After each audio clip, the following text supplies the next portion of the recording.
ওপর দিকে তনুর কান্নারত দৃষ্টি দেখে আকাশের রাগ মাটি হয়ে যায়। মনের ভিতরে কেমন যেন এক ধরনের খারাপ লাগা অনুভব করছে আকাশ।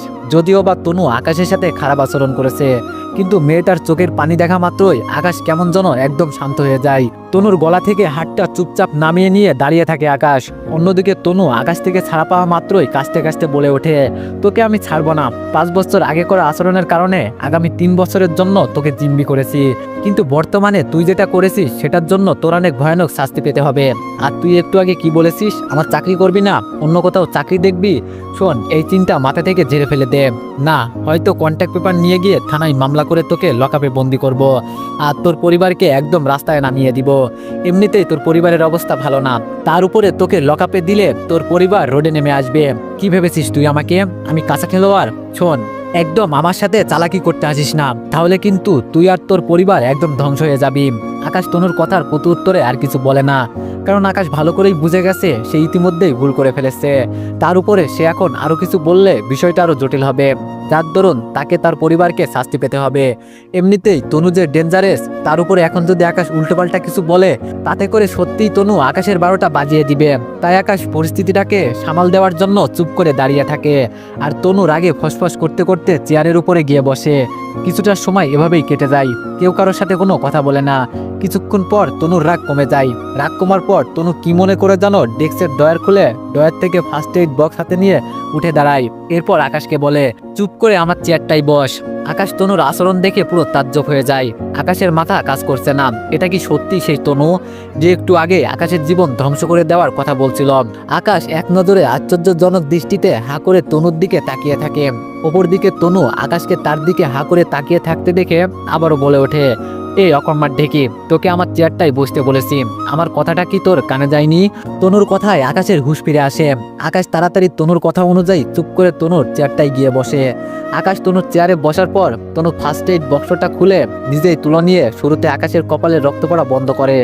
এরপর তনু আকাশের কপাল ওয়াশ করে আকাশের কপালে পট্টি বেঁধে দেয়। তনুর আচরণ দেখে আকাশের মনে হচ্ছে তনু যেন তার বিয়ে করা বউ। আর এমনটা মনে হওয়ার আরও একটা কারণ রয়েছে, তনু আকাশের কপালে পট্টি বেঁধে দেওয়ার জন্য যখন আকাশের কাছাকাছি যায় তখন আকাশ তার থুতনিটা নিজের অজান্তেই অনেকটা সময় তনুর পেটের সাথে ঠেকিয়ে রেখেছিল, কিন্তু তনু তাকে কিছুই বলেনি। তার উপরে তনু তাকে নিজেই পট্টি বেঁধে দিয়েছে। আকাশ তনুর এমন শোভনীয় আচরণ দেখে প্রথম দিনেই তনুর মায়ায় আটকে যায়। যদিও বা তনুর সাথে আকাশের বিয়েটা স্বাভাবিকভাবে হয়নি, কিন্তু তারপরও আকাশের কেন জানি ইচ্ছে করছে বিয়ের পরে সমস্ত ভূমিকা তনুর সাথে পালন করতে। আকাশ এক ধরনের মোহর মধ্যে আটকে গেছে। উপর দিকে তনু আকাশের কপালে পট্টি বেঁধে দেওয়া শেষ করতে আকাশকে বলে, তোর কপালে পট্টি বেঁধে দিয়েছি, এবার তুই উঠে দাঁড়া, আমি চেয়ারে বসবো, তারপর তুই আমার পা টিপে দিবি হিসাব বরাবর। আমার কেন জানি মনে হয়েছে প্রথম দিন হিসাবে তোর উপরে অন্যায়টা একটু বেশি করে ফেলেছি, তাই মানবতা দেখিয়ে পট্টি বেঁধে দিয়েছি। এবার তুই নিজের মানবতা দেখিয়ে আমার পা টিপে দে। এটা তোর দিক থেকে মানবতা হলেও আমার দিক থেকে এটা তোর জন্য শাস্তি, কারণ তুই আমার গলা চেপে ধরেছিস, যেটা তোর করা কখনই উচিত হয়নি। তুই সাময়িকের জন্য ভুলে গিয়েছিস আমি তোর অফিসের ম্যাডাম, তাই জিনিসটা তোকে মনে করিয়ে দিতে তোকে দিয়ে পার্টি পাবো। দেখি এবার কাজে লেগে পড়। এত সময় সবকিছুই ঠিকঠাক ছিল, কিন্তু বর্তমানে তনুর কথাবার্তাগুলো শুনে আকাশের ভিতরে জন্মানো সমস্ত মোহ লেজ গুটিয়ে পালায়। শেষমেশ তনুর পা টিপতে হবে। আকাশের কথাটা শুনতেই আকাশের শরীর কেমন জানি গুলিয়ে ওঠে। তার বাবারও অফিস ছিল, সেই অফিস আকাশ নিজেও বহুদিন সামলেছে, তবে আকাশ কোনোদিন কারোর সাথে এমন নির্মম আচরণ করেনি যেটা আজ তনু তার সাথে করছে। আকাশ বুঝে উঠতে পারছে না তার এখন কি করা উচিত। বেচারার ভিতরে চরম পরিমাণে লজ্জা লাগছে তনুর কথা শুনে, সেই সঙ্গে বেশ অপমানও লাগছে, কারণ শেষমেশ তাকে দিয়ে অফিসের ম্যাডাম পার্টি পাতে চাইছে। যদি অফিসের বস একজন ছেলে হতো তাহলেও বিষয়টা মানা যেত, কিন্তু অফিসের বস একজন মেয়ে, যার কারণে আকাশের লজ্জা লাগার পাশাপাশি ভীষণ আনকমফোর্ট লাগছে। যার কারণে কিছুক্ষণ আগের নাই তনুর মতন করে আকাশ এবার তনুর দিকে অসহায় দৃষ্টিতে তাকিয়ে থাকে, যদি তার এই কাজ থেকে মুক্তি মেলে। কিন্তু আকাশের তো কখনো মিলবার নয়। তনু একটা কথা মুখ দিয়ে বের করছে মানে সেটা করিয়েই ছাড়বে।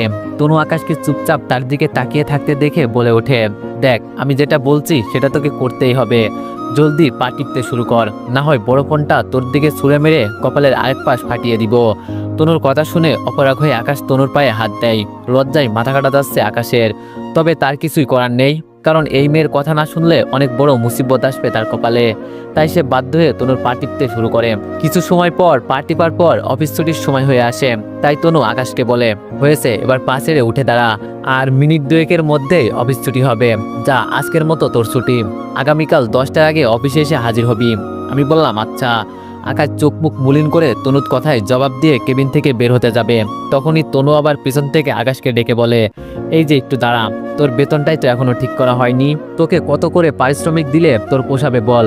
সাধারণ আমার আগের অ্যাসিস্ট্যান্টকে 18,000 করে দিতাম, তবে তোকে কত দিলে তুই খুশি হবি বল? 30,000। আকাশ 30,000-এর কথা শুনে কিছুটা অবাক হয়, কারণ তার এই সামান্য চাকরির জন্য 30,000 বেশ মোটা অঙ্কের একটা স্যালারি।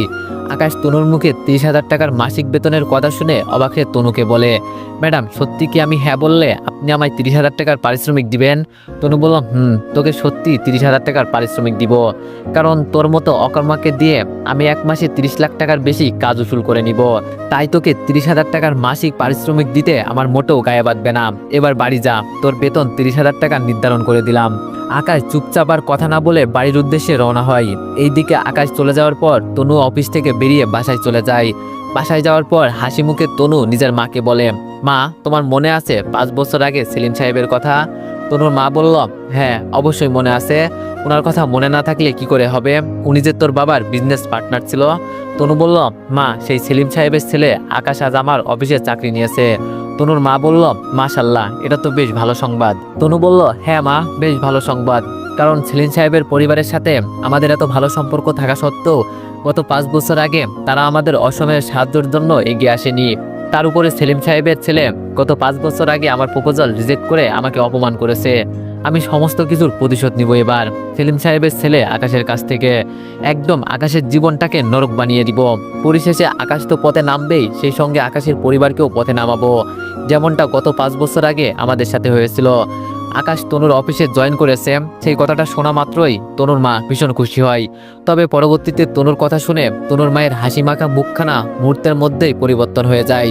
তনুর মা তনুর কথা শুনে ভূত দেখার মতো তনুর দিকে তাকিয়ে আছে। তনুর মা জানতো তনুর ভিতরে সেলিম সাহেবের পরিবারকে নিয়ে অনেকটা রাগ অভিমান জমে রয়েছে, বিশেষ করে সেলিম সাহেবের ছেলে আকাশের উপরে। কিন্তু রাগের পরিমাণটা যে এতটা বেশি সেটা তনুর মা তনুর মুখের কথা শুনে রীতিমতো অবাক। ভূত দেখার মতো করে আশ্চর্যজনক দৃষ্টিতে তাকিয়ে আছে তনুর মা তনুর দিকে। অপরদিকে তনুর মাকে আশ্চর্যজনক দৃষ্টিতে তার দিকে তাকিয়ে থাকতে দেখে জিজ্ঞেস করে, মা, তুমি আমার দিকে এমন অদ্ভুত দৃষ্টিভঙ্গিতে তাকিয়ে আছো কেন? তোমার তো আরো আমার থেকে বেশি খুশি হবার কথা, কারণ আমার বাবা মানে তোমার স্বামী অসময়ে সেলিম সাহেবের পরিবার কোনো প্রকার সাহায্য করেনি। যদি তিনারা সাহায্য করত তাহলে হয়তো আজ তোমার স্বামী বা আমার বাবা বেঁচে থাকতো। আমার বাবার মৃত্যুর জন্য সেলিম সাহেবের পরিবার পুরোপুরি দায়ী। একসাথে এত বছর সেলিম সাহেব আমার বাবার সাথে বিজনেস করেছে, কিন্তু যখন আমার বাবার দুঃসময় এসেছে তখন সেলিম সাহেব কেটে পড়েছে। এছাড়া মা, গত 5 বছর আগে বাবা মারা যাওয়ার 2 সপ্তাহ পর যখন আমরা শহর ছেড়ে চলে যাব, তার 2 দিন আগে আমি নির্লজ্জের মতো সেলিম সাহেবের ছেলে আকাশকে নিজের মনের কথা বলেছিলাম। তখন সে আমায় থাপ্পড় মারার পাশাপাশি আমার বান্ধবীদের সামনে অপমান করে বলেছিল আমি তার যোগ্য নই। আমার মতো অসংখ্য মেয়ে নাকি দৈনিক তার পিছনে ঘোরে, আমার কোনো স্ট্যাটাস নেই। আমার বাবার টাকা পয়সা ডুবে যাওয়ায় আমি নাকি তাদের অর্থ সম্পদের লোভে তার সাথে সম্পর্কে জড়াতে চাচ্ছি। মা জানো, সেই দিন আকাশ আমাকে আমার বান্ধবীদের সামনে থাপ্পড় মারায় যতটা কষ্ট পাইনি তার থেকে দ্বিগুণ কষ্ট বেশি তার কথাবার্তা শুনে। আমি সেই দিন অপমানে মাথা মাটির দিকে নুয়ে রেখেছিলাম, আর সেই সঙ্গে প্রতিজ্ঞা করেছিলাম আমার বাবার চাইতেও দ্বিগুণ নামডাক আর অর্থ সম্পদ আমি কামাবো। সেই দিন সে আমার ভিতরে আগুন জ্বালিয়ে দিয়েছিল। তার সাথে সাথে পরিশেষে সে আমায় আরও একটা কথা বলেছিল, আমি যদি কখনো তার লেভেলে যেতে পারি তাহলে সেই দিন গিয়ে তার সামনে দাঁড়িয়ে ভালোবাসার কথা বলতে, তখন সে আমাকে মেনে নিবে। মা, সেই দিন আমার ভিতরে রক্তক্ষরণ হয়েছিল আকাশের কথা শুনে, যার কারণে আমি দিনরাত পরিশ্রম করে নিজেকে এই পজিশনে নিয়ে এসেছি। তবে মা, সে এখন আমার লেভেলে নাই। আমি তার সামনে দাঁড়িয়ে এখন বুক ফুলিয়ে 1000টা কথা বলতে পারবো, কিন্তু সে আমার সামনে বুক ফুলিয়ে একটা কথাও বলতে পারবে না। সেই যোগ্যতাটা তার বর্তমানে নেই। সে বর্তমানে আমার অফিসের নিম্ন স্তরের একজন কর্মচারী। আজ আমার সময় চলছে, তার সময় বহু আগেই ফুরিয়ে গেছে। এখন তাকে আমি নিজের যোগ্যতা দেখাবো পদে পদে, তারপর সে শিক্ষা পাবে। তনুর মা তনুর কথা শুনে তনুকে শান্ত গলায় বলে, তনু, গত 5 বছর আগে ঘটে যাওয়া বিষয় নিয়ে আজ তুই এতদিন পর এসে আকাশের উপর প্রতিশোধ নিতে চাইছিস, সেটা তোর করা একদম উচিত হচ্ছে না। হ্যাঁ, আমাদের অসময়ে সেলিম সাহেব আমাদের উপকার করেনি, এছাড়া আকাশ তোকে অপমান করেছিল। তবে তাই বলে যে তুই সেই কাজটাই আকাশের সাথে করবি সেটা কিন্তু একদম ঠিক না। তনু বলল, মা তোমার কাছে সেটা ঠিক না লাগলেও আমার কাছে একদম ঠিক বলে মনে হচ্ছে, কারণ সে আমার প্রেমের প্রপোজাল রিজেক্ট করেছিল আমার যোগ্যতা নেই বলে, কিন্তু বর্তমানে সে আমার অফিসের কর্মচারী আর আমি অফিসের ম্যাডাম। মা আমি তার উপরে বিনা কারণে প্রতিশোধ নিচ্ছি না, সে আমার সাথে অন্যায় করেছে বিধায় আমি তার উপরে সেসবের প্রতিশোধ নিব। আর আমার কাজে তোমার আরো খুশি হওয়া উচিত, কারণ তোমার স্বামীর মরণের জন্য সেলিম সাহেবের পরিবার দায়ী। তনুর মা বলল, তনু তোর কাছে প্রতিশোধ নেওয়াটা আনন্দজনক হলেও সেটা আমার কাছে আনন্দজনক না। তনু বলল, তাহলে মা তোমাকে আর আমার কিছু বলার নেই, তবে আকাশের উপর আমি প্রতিশোধ নিব সেটা আমি মনে মনে একদম ঠিক করে ফেলেছি। ওর কোনো ছাড় নেই, যে যেমন কর্ম করবে তেমনটাই তাকে ফল পেতে হবে। তনুর মা বলল, তনু তুই যেহেতু ঠিক করেই নিয়েছিস আকাশের উপর প্রতিশোধ নিবি, তাহলে সেখানে আমার আর কিছু বলার নেই। তবে একটা কথা জানিস তনু, কিছু সময় কিছু জিনিস সৃষ্টিকর্তার হাতে ছেড়ে দিতে হয়, কারণ আগ বাড়িয়ে সব কিছু নিজে করতে গেলে সেটাতে অনেক সময় ভুল হয়। তনু বলল, মা ভুল হলে হোক, তবে আমি প্রতিশোধ নিয়েই ছাড়বো। তনুর মা বলল, ঠিক আছে নে, আমি তোকে কোনো প্রকার বাধা দিব না, আর না কখনো তোর এই বিষয় নিয়ে মাথা ঘামাবো। তবে তোকে এই বিষয়ের উপর শেষ আরেকটা কথা বলবো। তনু এই শহরটা অনেক বিষাক্ত, বিশেষ করে আমাদের জন্য, কারণ এই শহরে থাকা অবস্থায় আমরা তোর বাবাকে চিরতরের জন্য হারিয়েছি। দেখিস তোর বেলাতেও যেন এমনটা না হয় যে তুই প্রতিশোধ নেওয়ার চক্করে আকাশকে চিরতরের জন্য হারিয়ে ফেলিস, তাহলে কিন্তু সারাটা জীবন তোর চোখের পানি নিয়ে কাটাতে হবে। তনু বলল, মা বাবার বিষয়টা ভিন্ন, আকাশকে হারালে আমার কিছুই যায় আসবে না, কারণ আকাশকে এখন তো আর আমি ভালোবাসি না, আর না তার সাথে আমি সারা জীবন সংসার করব। তবে আজ সকালে একটা এগ্রিমেন্টের মাধ্যমে আকাশকে আমি 3 বছরের জন্য বিয়ে করেছি, কিন্তু সেটা শুধু তার উপরে প্রতিশোধ নেওয়ার জন্য। আকাশ চাইলে চাকরি থেকে যে কোনো সময় চলে যেতে পারে, আমি তাকে যতই শর্ত দিয়ে চাকরি দিই না কেন, সে পরবর্তীতে চাকরি ছেড়ে দিলে তাকে খুঁজে পাওয়া আমার জন্য কষ্টের হবে। তবে তাকে বিয়ে করার কারণে সে আমার কাছে ধরা। এগ্রিমেন্ট বা কন্ট্রাক্ট পেপার নিয়ে আমি থানায় গেলে আকাশ আন্ডারগ্রাউন্ডে লুকিয়ে থাকলেও থানার লোকেরা তাকে খুঁজে বের করে ফেলবে, তাই তাকে আমি কৌশল করে বিয়ে করেছি, যাতে করে সে চাকরি ছাড়লেও আমার থেকে মুক্তি না পায়। আমি আগামী 3 বছর তার উপরে নানানভাবে প্রতিশোধ নিব, তারপর তার চোখের সামনে আরেকটা ছেলেকে বিয়ে করে সংসার করব। তনুর মা বলল, তনু আকাশ নয় তোকে অপমান করে অন্যায় করেছে, তবে তুই যেটা করতে চাইছিস সেটা কিন্তু মহা অন্যায়। আর মানুষ কখনো সময়ের আগে অসময়ে আফসোস করে না, সবকিছুর একটা সঠিক সময় থাকে। তনু আমার কথা মিলিয়ে নে, তুই যেটা করতে যাচ্ছিস সেটার জন্য তোর অনেক বড় মাসুল দিতে হবে। তনু বলল, মা প্লিজ অলক্ষণে কথাবার্তা বলো না তো, আমি কোথায় ভাবলাম তুমি আরো খুশি হবে, কিন্তু এখন দেখছি তুমি খুশি হবার বদলে আমাকে আবল তাবল বলছো। তনুর মা বলল, আচ্ছা বাদ দে এখন এইসব কথাবার্তা, অফিস করে এসেছিস, যা ব্যাগ রেখে ফ্রেশ হয়ে আয়, আমি চুলোয় চা বসাচ্ছি। তনু বলল, ঠিক আছে। তনু তার মায়ের কথা মতো ব্যাগ রেখে ফ্রেশ হতে চলে যায়, আর তনুর মা তনুর জন্য কিচেনে গিয়ে চা বসায়। ওপর দিকে আকাশও বাড়িতে গিয়ে পৌঁছায়। আকাশের আগমনে আকাশের মা রহিমা বেগম বাসার দরজা খোলে, কিন্তু রহিমা বেগম দরজা খুলতেই আকাশের কপালে ব্যান্ডেজ দেখে চমকে ওঠে, চোখ মুখ মলিন করে ছেলেকে প্রশ্ন করে, আকাশ কপালে কি হয়েছে তোর? আকাশ বলল, মা ছোটখাটো একটা চোট পেয়েছি। আকাশের মা বলল, এই ছেলে কি করে চোট পেলি তুই, আর কতখানি লেগেছে তোর? রহিমা বেগমের প্রশ্নের উত্তরে আকাশ মিথ্যা কথা বলে। আমি বললাম, আরে মা তাড়াহুড়ো করে গাড়িতে ওঠার সময় বাড়ি খেয়েছি, তবে মা বেশি একটা লাগেনি, অল্প একটু লেগেছে, মা তুমি একদম টেনশন করো না। আকাশের মা বলল, এই ছেলে এত বড় হয়ে গেছিস কিন্তু এখনো সাবধানে চলাফেরা করতে পারিস না, আর তুই বললেই কি আমার টেনশন হবে না নাকি? আমি বললাম, মা ছাড়ো তো সব, যা হবার হয়ে গেছে, এখন তোমাকে একটা গুড নিউজ শোনাই, মা আমার চাকরিটা হয়ে গেছে। মা বলল, আলহামদুলিল্লাহ। আমি বললাম, তবে মা জানো আজ আমার সাথে বেশ আশ্চর্যজনক একটা ঘটনা ঘটেছে।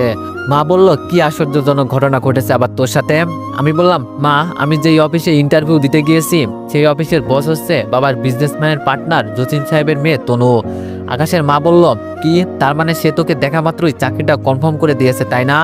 রহিমা বেগমের কথা শুনে আকাশ মুখ বাঁকিয়ে একটা হাসি দিয়ে বলল, না মা, চাকরিটা সে আমাকে দেখে দেয়নি, চাকরিটা নেওয়ার জন্য আমাকে অনেক বড় একটা রিস্ক নিতে হয়েছে।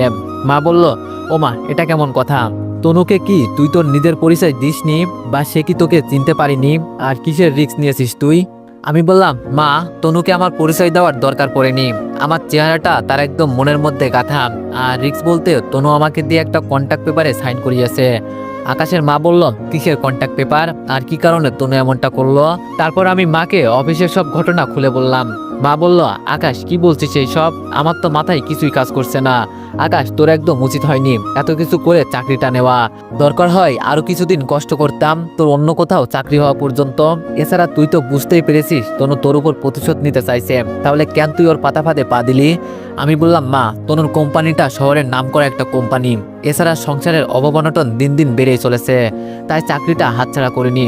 আর তাছাড়া আরেকটা কারণ আছে চাকরি নেওয়ার, সেটা তো তুমি জানোই। আকাশের মা বলল, হ্যাঁ জানি, কিন্তু বাবা, তোর যদি কোনো বড় ধরনের ক্ষতি করে দেয় তনু? আমি বললাম, আহ মা, তুমি টেনশন করো না তো, দেখবে সময়ের সাথে সাথে সব ঠিক হয়ে যাবে। আকাশের মা বলল, তাই যেন হয়। আকাশ বলল, আচ্ছা মা, এখন খাবার রেডি করো, আমি ফ্রেশ হয়ে খাবার খেতে আসছি।